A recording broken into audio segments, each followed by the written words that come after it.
Welcome to In 20XX. This series takes the listener, year by year, into the future.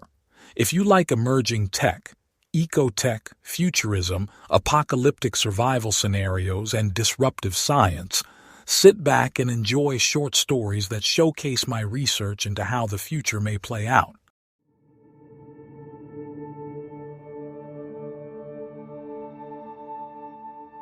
Meg lies back in her medical room as robot arms treat patches of her skin.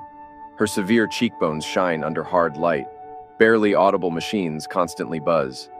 The skincare robots will treat her entire epidermis, but they focus on the problem areas: her face, neck, upper chest, lower arms, hands, and feet. Each morning she does this for an hour. The bots kill off aged skin cells, bioprint stem cells to replace the ones they burned away, and apply microbes engineered to help with scarless tissue regrowth. A drop of water could cover the area of skin regenerated each day, but by doing this daily, she has the skin of a 20-year-old. The treatment was as painful as getting a tattoo until last year, when magnetic resonance pain relief devices were installed on the bot arms. Now, magnetic waves can arrest electron flow in nerves and numb small regions of tissue. All she feels is a dull, buzzing feeling around the spots being worked on. She lies still and watches The Sims sitcom. The Sims 24 simulates humans so well that players record their games and edit them into sitcom-style shows. She likes the one where a straight male must pretend to be gay so he can live with 3 femmes in a sorority house near a pre-water crisis beach village. The male makes wisecracks and the femmes titter. The clumsy femme always gets stuck and needs help from the male to get unstuck. The serious femme always works on her dissertation. She yells at the others but breaks down and cries, and the others try to make her feel better. The overly nice femme always tries to pamper everyone. Meg tries not to move as she watches the male sim let the 3 femmes pick out colorful, shiny clothes he can wear to disco night. The serious femme isn't happy with the outfit he wears. She places a finger over her frown and shakes her head. He says, "What? Do I look like a flower garden?" The femmes titter.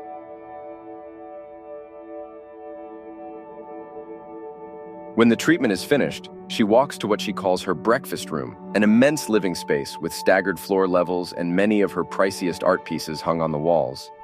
Tupin and Pip lounge on a transformer sofa. Both are attractive beyond compare. They watch VIX News on a billboard screen. They crane their necks to meet her eyes. Tupin stretches out an arm and says, "Sweetie, how was your morning routine?" She says, "Fine." Pip wears a fluorescent orange tank top. He shouldn't dress like he's at a rave when he stays at her house. She'll have a word with him later, in private.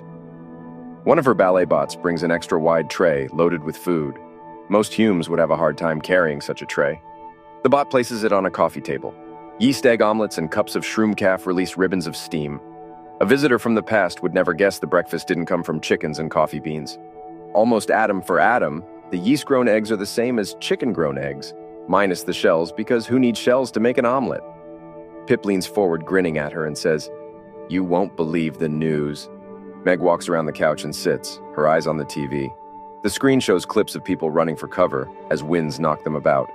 A news anchor says, "This super hurricane is predicted to travel all the way across North America and still have enough force to continue across the Pacific."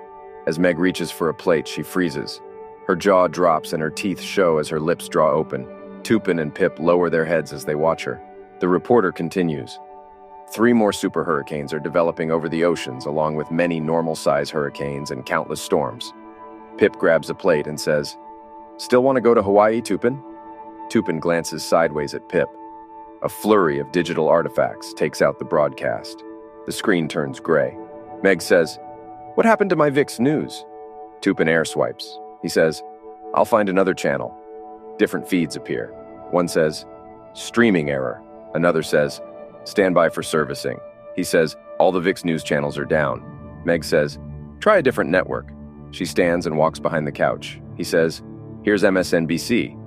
The screen shows buildings pulled apart and lifted into the sky. The next scene shows a family of 6 flying off a street and disappearing into torrents of rain. The third clip shows skyscrapers blowing over, crashing into each other, and spilling shattered debris to the winds. Clip after clip shows storms destroy bridges, factories, dams, and blocks of high-rises. Fields of solar panels fly up and away. Giant wind turbines blow over and cut gashes in the ground when they crash. The reporter says, "Wind speeds are breaking records across the nation. Buildings, cars, and people are blowing away. Flooding is turning streets into raging rivers. Meg's assistant asks her, "Meg, how are you? Are you in a safe place right now?" Meg says, "Yes, I am. Don't speak to me until I call for you." At the same time, Pip and Tupin speak to their assistants. Tupin says, "I'm okay." Pip says, "I can confirm. I'm safe." Meg listens to her house. It's built to silence all outside commotion. Is she imagining that tiny tremor? A clip shows a forest fire setting off canisters that explode, spreading fire retardant. In the next scene, ocean waves fall over a waterside neighborhood, and when the wave recedes, the houses and docks are gone. The reporter says, "The oceans are releasing huge amounts of methane. Fires are breaking out. Winds fuel them and can spread them. The president has gone to the emergency operations center." Hold on a moment. The reporter stands with his hand to his ear. He says, "The data collected from Peep's Link Connects bring us some tragic statistics. It breaks my heart to say this. We average 3 out of 5 people are unaccounted for. Please find shelter wherever you are. By all means, get under cover. Cars weigh 1/3 of what their gas-powered predecessors weighed. Don't take a car, it will blow away. Temperatures are rising and fluctuate." In Meg's AR, an image of a middle-aged man pops up with a notification sound. It's Tony Benback. What could the senator want? Meg answers, "Tony, how are you?" Through thick noise that sounds like a wind tunnel, the senator says, "Meg, I'm so glad you answered." His voice strains with panic. She says, "No, of course." He says, "You won't believe this. You know I've been a lobbyist, a CEO at Weaponry Galactic. I've sat as an advisor for 2 presidents." She says, Yes, sure." He says, "I've been on the Resurgence Federation through the last 3 presidents." She remains silent. He says, "If you don't know what that is, it's a list of thousands of core citizens and their families slated to shelter in underground township bunkers so we can rebuild the nation after a catastrophe." Still, she remains silent. She makes nail marks on her hand. He says, "When I call the special number, all I'm getting is voicemail. The number I call for passage to my township is reaching the president's voicemail. It's a 20-digit number I can only call with a foldable I had assigned to the number. It isn't the kind of number that reaches a voicemail." Meg feels like she's falling backward. She grips the couch and says, "Thank you for telling me. I must go." He blurts out, "Can we stay with you? We are neighbors after all." Meg marches across the living room, stepping up to a higher level twice. He says, "Meg, Mrs. Cruz, are you there? All rocket flights are sold out. Canada is without power." When she turns the corner into the hall, she quietly says, "Senator, I'm on a plane headed to the States right now." He says, "Well, turn around right now. I'm telling you, you'll get killed." She says, "Good luck, Senator." She hangs up. She leans against the wall near the Banksy, balls up a fist, and bites it hard. She says, "Assistant, if the senator calls again, answer on my behalf, tell him I'm on another call, and take a message." Assistant says, "Certainly." In the living room, Pip shouts, "Oh my God, the Statue of Liberty just blew over. Is that for real?" Fear surfaces through his efforts at hilarity. Meg takes a moment. She rubs her palms over her pants to straighten them. Money burning, assets burning, fortune burning, property destroyed, production plants torn apart, the chart of all her assets going off a cliff. No one is being hurt by this more than her. Her vast fortune is stretched out across the globe, and those storms are shredding it. Her abdomen shrinks into a hard stone. She feels dizzy. If a family loses a house, they can rebuild. She can't rebuild what's being destroyed today. She watches her 2 men on the couch and wants to kill them. Would her ballet bots do that for her? She walks back to the couch. Tupin cries out when he sees the look on her face. He stops himself and wills his face to a calm smile. Pip looks back and forth between Tupin and Meg. He sits up like he might spring off the couch. He says, "Everything okay?" Meg says, "Boys, I miss my dogs. You 2 fly to New York and get them for me." The house, built more securely than Fort Knox, shudders. She didn't imagine it this time. The men stand. Tupin wants to protest. She can see him choking his words down. 6 ballet bots in this room alone will come to her aid if anything crazy happens. She isn't even sure if her dogs are in her New York penthouse. Now that she thinks about it, she probably left them in Miami. Pip says, "What copter should we take?" Meg says, "Oh, Pip, think for yourself for God's sake. Take the small one. You'll be landing on the roof." Tupin's face turns so red he looks sunburned. Is he glaring at her? She'll have to remember that. Nobody glares at her. Nobody.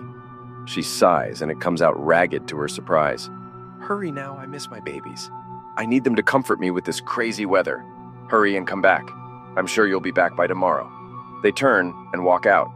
The reporter says, you may have seen the videos of entire towns of people standing in their yards and allowing the winds to carry them away.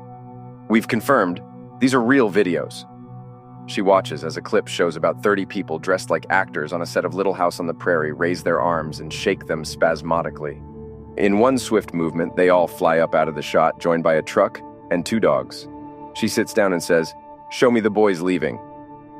An AR feed shows Tupin and Pip throwing clothes into packs. She says, make sure they take a copter to my New York penthouse. Let me know if they try to do otherwise. Assistant says, okay. The reporter says, Giantess deliveries have paused all 50 states. Storms have critically damaged major power and water facilities. Overcrowded hospitals are running on backup generators. A ballet bot takes the breakfast dishes away. Meg walks down a hall and takes an elevator. After this storm passes, the world will be a different place. She'll need to hire people to help her patch together what remains of her empire. Did the president finish automating the military? Hopefully so. A text pops up in front of her. Tom, on the board of Foods International, says, the market has crashed. I recommend pausing all transactions immediately. Meg falls back and hits the wall. She shrieks, no! The elevator doors open and she stumbles out on her bedroom floor. She says, why didn't you tell me? Assistant says, you put me in do not disturb mode. She says, do notify. The room seems to rush her when she steps forward. She says, freeze all accounts. Assistant says, okay, there are 7,040,022 attempts to transfer funds from your accounts. I'll pause them. I have a notice from earlier. She says, what is it? It says, warning, extremely dangerous weather conditions are developing in your location. A Cat 6 storm is headed your way and will arrive in 25 minutes. This storm will damage your house. Most likely, services you rely on will be interrupted afterward. I recommend leaving Earth. Your rocket is prepared. Also, Tupin and Pip are attempting to redirect their flight to a nearby airport. She says, let them. They're the least of her problems right now. The world will remember that she owns the largest business empire in all of history. Whoever rules after this, not Jackson she's willing to bet, will acknowledge that she owns all the shit she owns and will back her with his robot army. What feels like an earthquake passes through her house. She walks to the elevator and says, load the rocket with all the luggage on the list. Assistant says, the rocket pilot AI says weather conditions are too dangerous for launch. It recommends waiting until the storm passes. She says, prepare to launch anyway. Assistant says, it will not launch. It says the chances of making it to space is 2%. She says, launch anyway. Open this goddamn elevator. Automated services always ratchet up the estimated likelihood of failure. Assistant says, Copter 5 has crashed. The rocket will not launch. One time she met someone who reprogrammed robots to kill so that their owners could commit suicide. Would Meg be able to get a hold of that person? And if so, could they bypass the rocket safety features? She says, take me to the bunker. The elevator door opens. The numbers count backward, 8, 7, 6. After -4, the numbers are replaced by 2 dashes. The elevator continues to drop. Lower, lower, lower. She says, bring all my luggage to the bunker. Assistant says, okay, I'm starting shelter services in your bunker. Your house is going into lockdown and all bots are in sentry mode. Did Tupin really take Copter 5? That was her favorite copter. Was that like a last-minute retaliation on his part? Rumbling startles her and she stares upward. The doors open and a Lutin bot stands waiting for her. Her assistant says, your Lutin bot comes with upkeep and troubleshooting skills for your survival bunker. I suggest you subscribe to other skills you may want your Lutin bot to have. She hates Lutin bots. The lights black out and the only sound, a gentle background hum, stops humming. With absolute zero light and absolute zero sound, she panics. She steps to spread her feet apart, bends her knees, and brings her fists up to chest level. The Lutin bot switches on a headlamp, and its light moves over the wall as it walks toward a doorway. With a loud click, the lights come back on. She says, Assistant, what was that? Though she already has a good idea what it was. Assistant, are you there? A notification pops up. You are offline. Again, she shrieks. This time she draws the word out. No!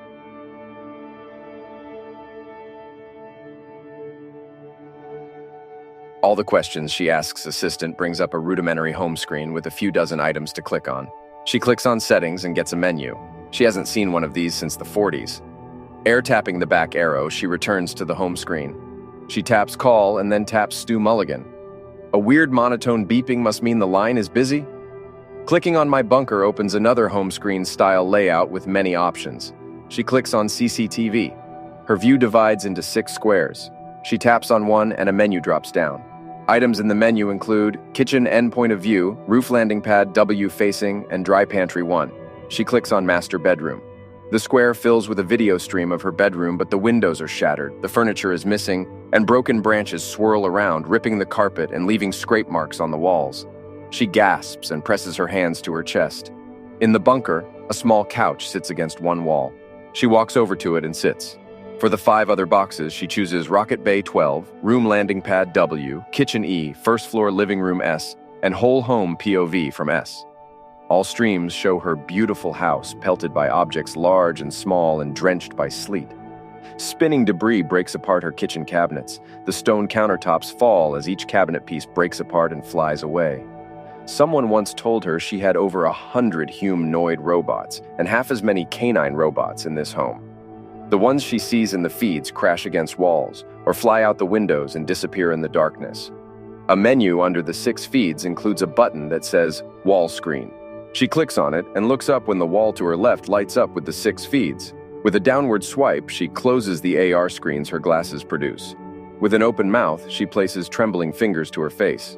What else is there to do but watch for the storm to end? She hugs herself and sits sideways, staring at the cam feeds.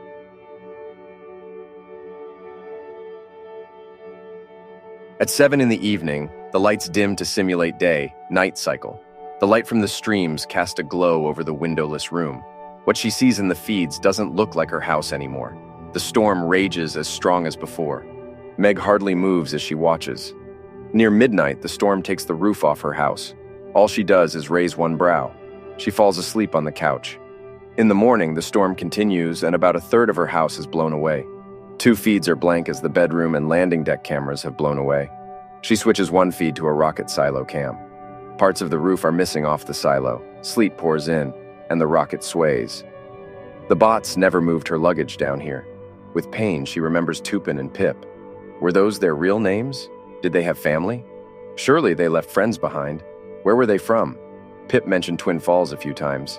How long is this storm going to last? Using the AR interface with the wall screen, she painstakingly searches through menu after menu until she finds channels and clicks through them. An icky feeling comes over her as she remembers watching TV as a little girl and using a remote. Each channel renders box pattern static. Tears of frustration roll down her face.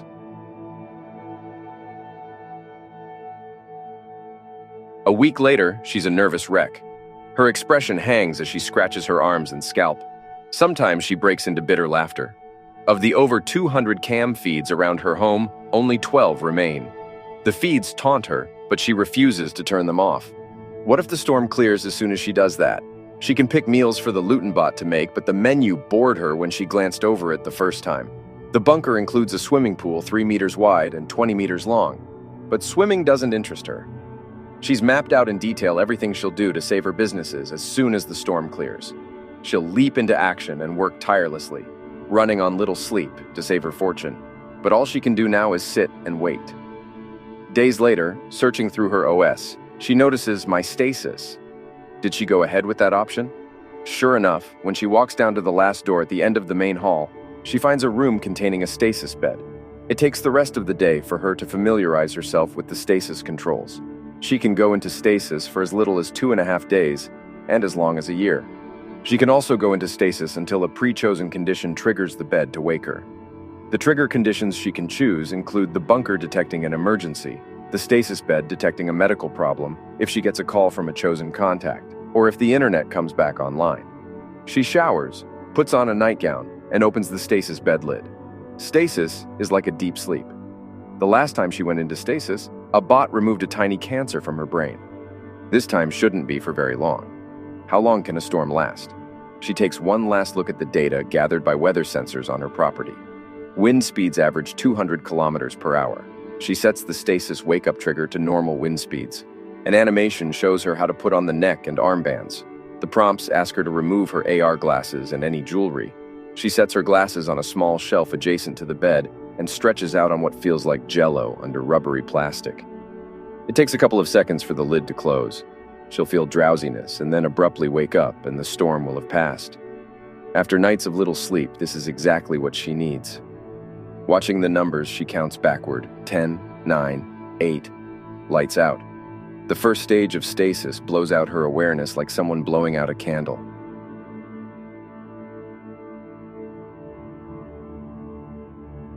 When Nabo first plays the experience, it seems like an ordinary world. His character doesn't have powers or abilities. The world is no more alluring or dangerous than the real world. Perhaps he can use the experience to wean himself off the fantastical game he's spent nearly every waking moment in for 3 years now.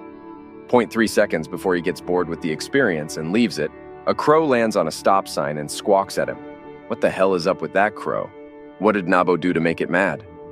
The crow takes flight and flies past an old femme at the side entrance of a house. The femme, small with age, struggles to pull a wire shopping basket up the steps. Her short, all-gray hair blows in the wind. She looks like she may topple over. Nabo hurries over to her. He calls out, "Can I help you?" The femme shakes her head. "No, I'm very busy. Leave me alone." A police officer walks up the sidewalk on the side Nabo stands on. The officer eyes Nabo with disdain. Nabo crosses the street and continues walking. He reaches a panaderia and smells hot sweetbread just pulled from ovens. The time he sold himself to get the money to have radio frequency protein relays grown connected to his smell and taste nerve cells is paying off big time. In-game smells outperform real-life smells, no doubt. The panaderia runs out of an add-on to a 2-story house. A bell rings as he steps inside. 2 glass door cabinets display bread. The counter is unhumed, but voices come through a doorway behind the counter. He's eager to try eating in VR, though he's heard that you have to be careful not to bite the inside of your mouth. With tongs, he takes a concha out of the display case. Some of the top flakes off as he places it on a tray. He taps the bell next to the register, and it rings louder than he expected. A femme from the back steps up to the counter and says, "Hola." She wears an orange apron, and her hair is tucked up in a baseball cap. When he tries to pay, he finds he has no money on his card. The femme shrugs and says, "Pay me next time." Without knowing it, Nabo is already hooked. The experience is a simulation where everything is like real life, only just a little bit better in every way.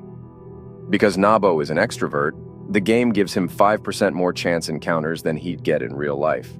When he looks for work, the game offers 5% more jobs he feels he has the aptitude for. He applies for a job at the old dam. With a 5% greater chance of getting it, he gets the job. One of his co-workers likes to bet on local sports, and his other co-worker likes to make odd observations. His co-workers like him 5% more. They find his jokes 5% funnier. He has a 5% advantage over any bet he makes. He loves his in-game job and can't figure out why, because it seems like a real-life job. No matter what risk and reward, no matter what task and payoff, Nabo is 5% more likely to win than in real life. That's all it takes. That's why some established wealthy families go on succeeding for generations.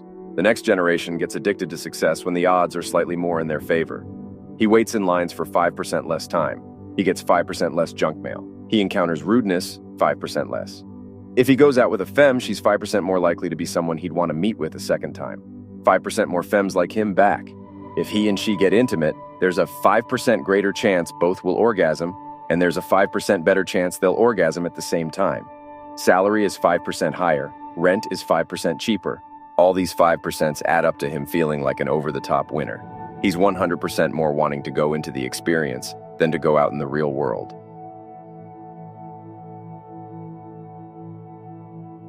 Sure, he's heard about the moon cannon program ending and the Great Dread. Seems like everyone he runs across feels helpless, whether they're in denial about the climate or not. He gets off work early at the dam and walks home. Icicles hang from bare branches. Snow clings to steep rooftops. Each house hugs the mountainside. Lots of cars take Highway 276, and their headlights flash as they pass in the early dusk. In real life, he lies on the floor of an abandoned gas station bundled in 5 layers. Arizona can get cold in midwinter. His micro-movements control the game so well that he can walk, run, and dance in VR, and someone standing a few meters away from him in the real world couldn't tell he moves at all. His VR world is torn from him when something rolls him across the floor, knocking his headset off. Though he looks around, his brain isn't stitching the scene together for him. He tries to stand, but something pushes him down and rolls him against the wall. Objects hurl themselves at him. He has no idea where his headset is, but he only hears sounds from the game. He smacks his head with the palm of his hand and says, "Emerge." Sound canceling turns off. Wailing, moaning, and whistling sounds rush in. In the dim light, furious winds stir everything in the room, including him. Muddy water floods the room, rising to his knees. A robot arm comes out of nowhere and hits his head. It's all he can do to hold his head and wait for the pain to diminish. Wind shoves him down. He gets a mouthful of ice-cold floodwater before sitting up on the floor. The roof shakes. Dust-coated glass in the windows shatter and stronger winds push him and everything else into a corner where he kicks and bucks to get out from under the garbage and above water. The bathroom door is right next to him. He pulls himself into it, pushes objects out of the way, and strains to shove the door closed. In total darkness, he stands in water that nearly reaches his waist. He's seen many videos where people are on a plane that is falling out of the sky and is about to crash. His current situation feels like that. The walls vibrate. The deafening sounds howl and scream in his ears. The water freezes his legs. Slipping, he climbs up on the counter. A voice he doesn't recognize says, "Warning, you are offline." He starts making a low, guttural moan. When he reaches to hug himself, a sharp pain tears his arm. Slowly, he feels his arm and finds the broken bottle lodged there. With a loud groan, he pulls it out. Warmth flows down the outside of his arm. His wakefulness succumbs to a sickly dizziness. In the crashing plane that never crashes, he pulls himself into a ball. Without his glasses or headset, there's no way he can check his Canal link to see if he can get back online. Pull your shit together, man. You'll have a bad night, but it'll all work out, as long as the building holds up. Try not to think. His hand covers the gash on his arm and he presses down. He strains to stop shaking so damn much. Many hours later, the tiniest amount of light leaks through a vent near the ceiling. Winds still ram into the building and shake it. He lost a lot of blood and feels half present. Time and again he panics, needing badly to go to work in the experience. He forgets it's just a game, if he can make it through the storm. A lot of veterans live in these parts and have some ability to give emergency medical aid. With a bone-dry voice, he says, "Link, bring up menu. Link, read me my menu aloud." Nothing. He yells, "Cancel storm sounds." The howling continues. He lowers his cupped hand to the floodwater, scoops some up and sniffs it. It smells like standing water that something died in. A migraine grows behind his forehead. Hold on. Wait out the storm. They'll drop bottled water all over the land for sure. AI will spot survivors and make the best plans. He throws back his head and screams, "I'm so scared! Help me!"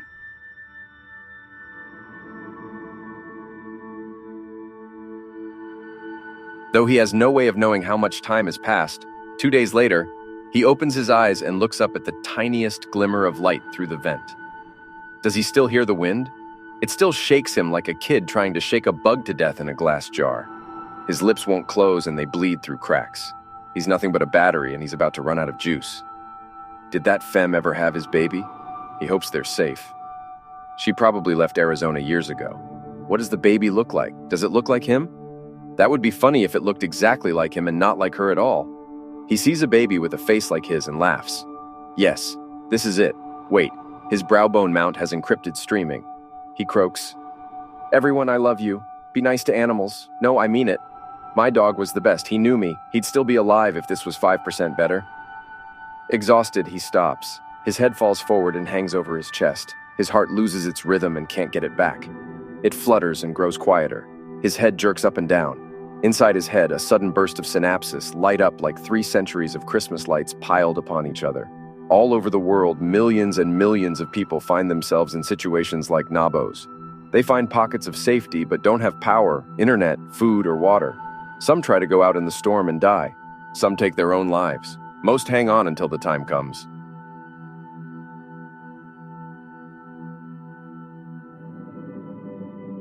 Carlos and Janine met in high school and moved in together before they graduated.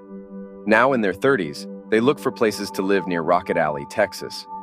They want some distance from the string of spaceports, hotels, malls, and amusement parks clustered around that area. Both introverts, they don't go out much. In San Antonio, they find Pioneer's neighborhood complex. Housing about 1,000 people, the single building covers 3 by 3 city blocks and stands 12 stories tall. It's not the biggest NC, but it's one of the most advanced. It'd need to be in order to attract people who work in the space industry. Tube lines can take Carlos to any of the spaceports in minutes. Most of the residents of Pioneers NC are astronauts and their families, which is great because he and Janine now have a 3, 5, and 6-year-old. The NC includes a top-quality survival bunker blended in with the rest of the building.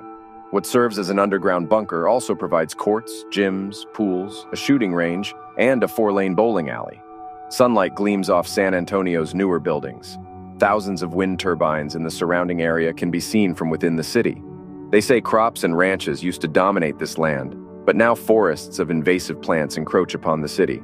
They overtake the abandoned buildings and empty streets of ghost town neighborhoods. Genetically engineered plants designed to thrive in desert environments and released illegally take over any area of neglect. The vine-cactus hybrids climb walls and cover any car that remains parked too long. Dust moss turns the landscape gray-green. It loves to chew apart old concrete and eat up last-era roads. Old highway ramps are crumbled messes of green. Weave roads replace many of the old roads. They haven't found the biohacker group who spread the invasive plants, but now fast-growth palms and weeping grass ferns crop up in every yard.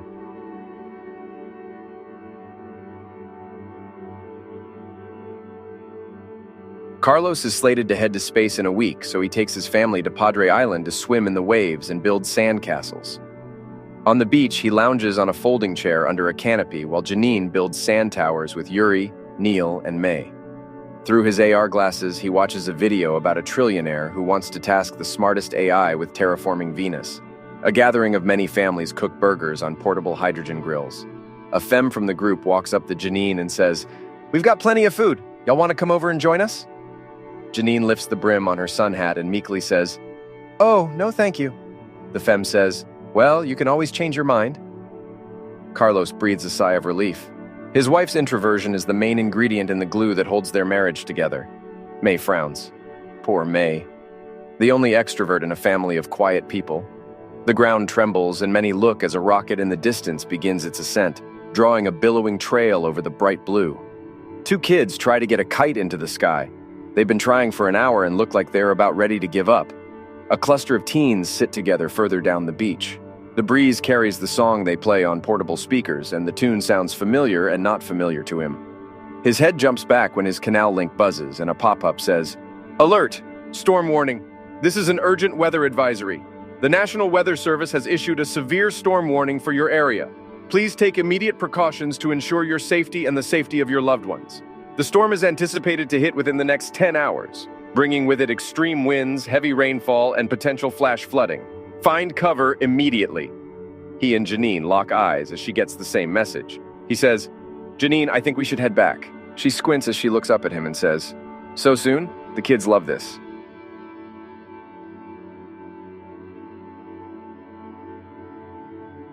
The Autono cab drives through the night with kids sleeping on the back seat. Carlos asks assistant to spin the front seats around so he and Janine can face the kids. They transition their seats to recline mode and hold hands. An unusual amount of traffic drives in the same direction. Stars twinkle in the clear black sky. Light leaks from Janine's glasses in the dark. Carlos can't hear the tires hum on the weave road but can feel minute vibrations. The skies fill with engine sounds. Through the sunroof, they see a fleet of 2- and 4-passenger planes. They look like antiques and probably don't have autopilot. At least 20 fly over with engines gunned, headed deeper inland.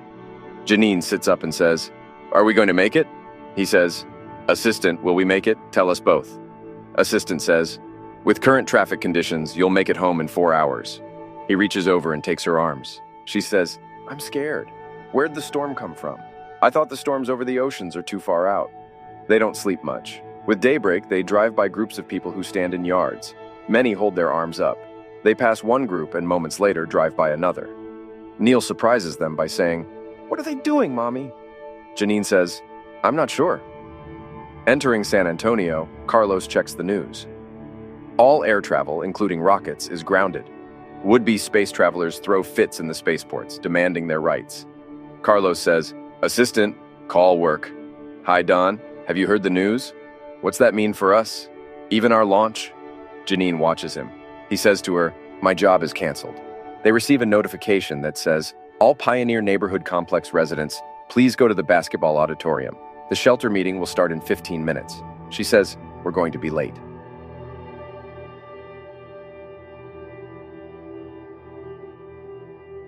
For the first time in years, traffic is a mess. The kids complain, "We're moving so slow, and why are there so many cars?" Pedestrians carrying bags, packs, and luggage weave through stalled traffic to cross the street.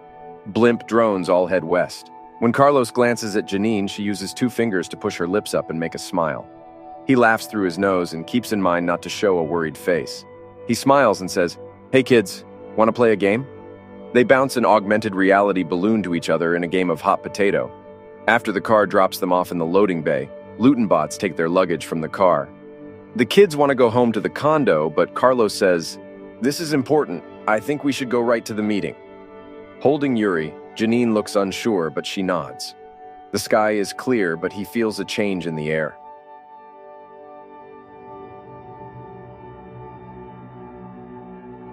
Wearing sunscreen and beach clothes, they walk into the auditorium, 20 meters below ground. Over 200 people sit on bleachers, and a middle-aged man with muscular arms under a guayabera shirt stands speaking. Because Carlos and his family enter the meeting space, they can suddenly hear the speaker. Their links play the live mic in the speaker's link. No need for clunky PA systems. As they walk to the bleachers, the speaker says, "Now that you're registered, you need to follow the notices. Make sure to watch the video on the survival bunker rules and best practices." Carlos and his family take seats in the stands. Only about a quarter of the residents have shown, and over half are children.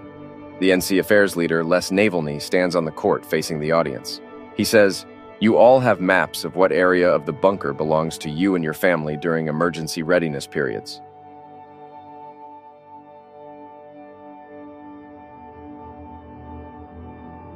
Carlos looks at his AR map. His family has a 4-meter by 7-meter square and a racquetball court 6 levels down. He's seen this auditorium filled with all the residents, over 1,000 people. The numbers today don't come close.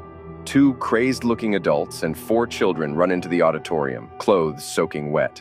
The man with a beefy mug hollers, "It's happening! We just saw the buildings around here get wiped off the map!" Murmurs pass through the audience. Yuri, Neil, and May stare hard at their parents.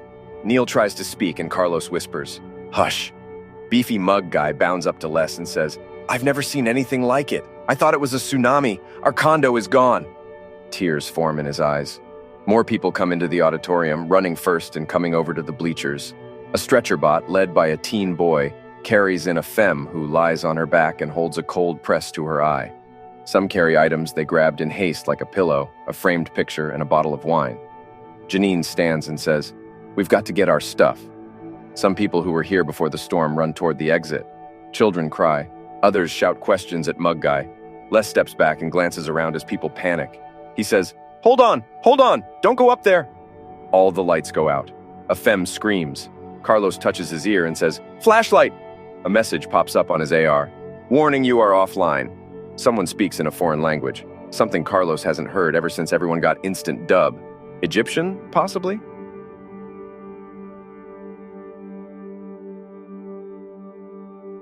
After a few seconds, the backup power supply comes on. Les announces, "Everyone please, we need everyone to take a seat." His voice isn't broadcast anymore, and he's hard to hear.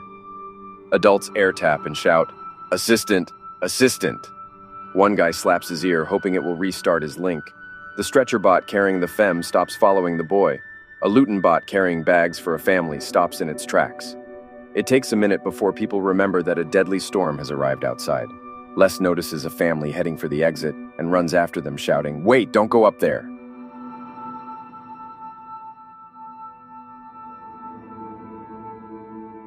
Of the 20 people on the NC Affairs Committee, only 5 are present.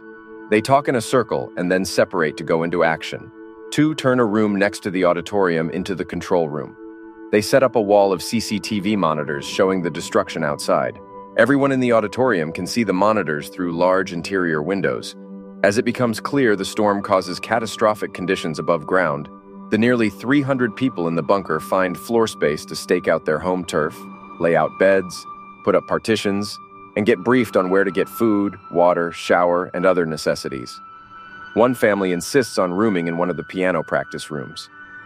Even though it seems unfair that they get a private room, no one protests. What'll it matter when the storm ends? Janine sits with Yuri, Neil, and May on a puffer mattress in the tennis gym. Carlos connects the corner where 2 partitions meet. 20 others, families, couples, and singles, also set up here. A femme wearing a dust-bitten motorcycle jacket that doesn't suit her enters the gym, looks around, and announces, "Excuse me, we're looking for volunteers to search outside for survivors." She fidgets as she stands. Carlos steps back. He puts his hand on Janine's shoulder and says, "I'll be back. I need to do this." Worry lines appear on her forehead, but she nods in agreement. In the elevator, Dorian, who'll never be able to change her prep school look no matter what grunge wear she puts on, explains to Carlos, "The CCTVs show that lots of the rooms touching the outside of the building have been destroyed. The gardens on the roof are gone, but lots of the structure near the center of the building remains." She stares at him pleadingly as she speaks. This one seems clingy, he thinks to himself. He says, "Did you see any survivors on the TVs?" She says, "We found what could be a child huddled in a corner in a restaurant."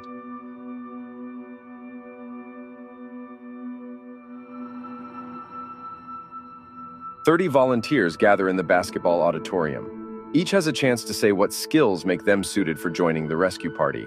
Carlos says, "I've gone on 5 space missions to troubleshoot robot fails, and I perform tasks for data farming and deep-sea desalination operations, so I have a lot of experience in extreme environments."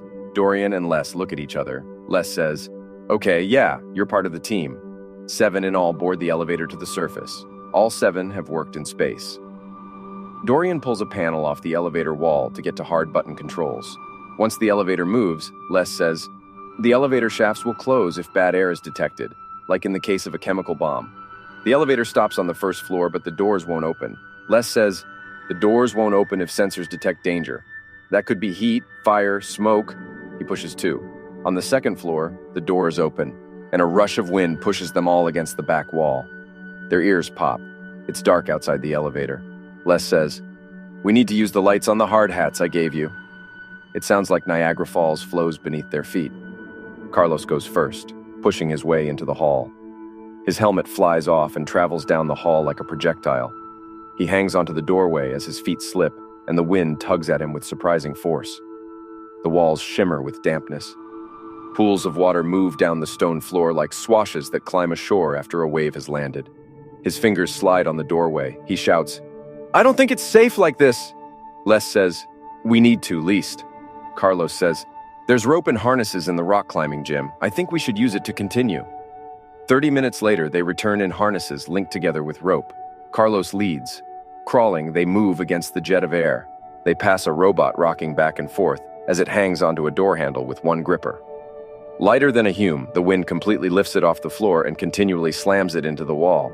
The elevators are in the mall in the center of the building on floors 1 through 6. The team reaches a railing that looks out on an atrium from what had been skylights on the roof, all the way to a dining court on the first floor. It's hard to see, but vicious rain and winds surge above, and floodwaters move below. Large pieces of debris swirl in the open center. All kinds of things. Car doors, blimp parts, trees, bodies. Carlos holds back a panicked flight when he realizes that if he holds his hand over the railing, one of those large objects will probably break it. Glass shards cover the floor. Piles of furniture, merchandise, and busted robots collect in recesses and corners. It's crazy to think this is the centermost part of the building. It can only get worse the closer they get to the outer wall. What are they doing out here? This is a big mistake. The others probably never saw a teammate go down. He once saw a coworker crushed by a fallen crane. This time a strap holds his hard hat on and a face shield saves his face from flying glass shards. This is stupid. He and his team don't know what they're dealing with here. Restaurant entrances circle the balcony around the atrium. He leads the others into the nearest restaurant. Inside, dead birds and other small objects ghost dance where wind swirls in pockets. He throws his arm up to block a broken broom that flies out of darkness. The booths have been rearranged or blown to pieces.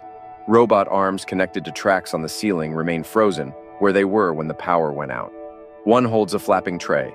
Another holds a plate it was about to put in a busser tube at its side. The team calls out, "Hello, anyone here?" The wind sucks their words away. Carlos gains some confidence.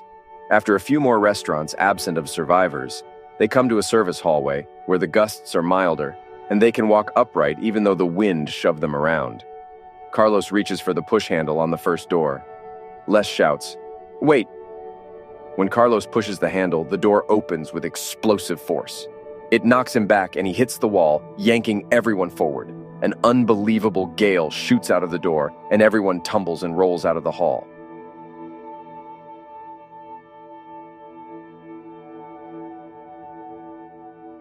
When Carlos wakes up, he's back in the tennis gym.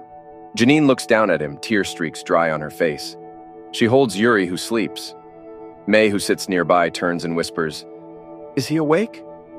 Carlos's eyes flinch, but he smiles at Janine. She says, "You gave us a scare. How are you?" He moves his hands and says, "My legs. I can't feel my legs. Are they moving?"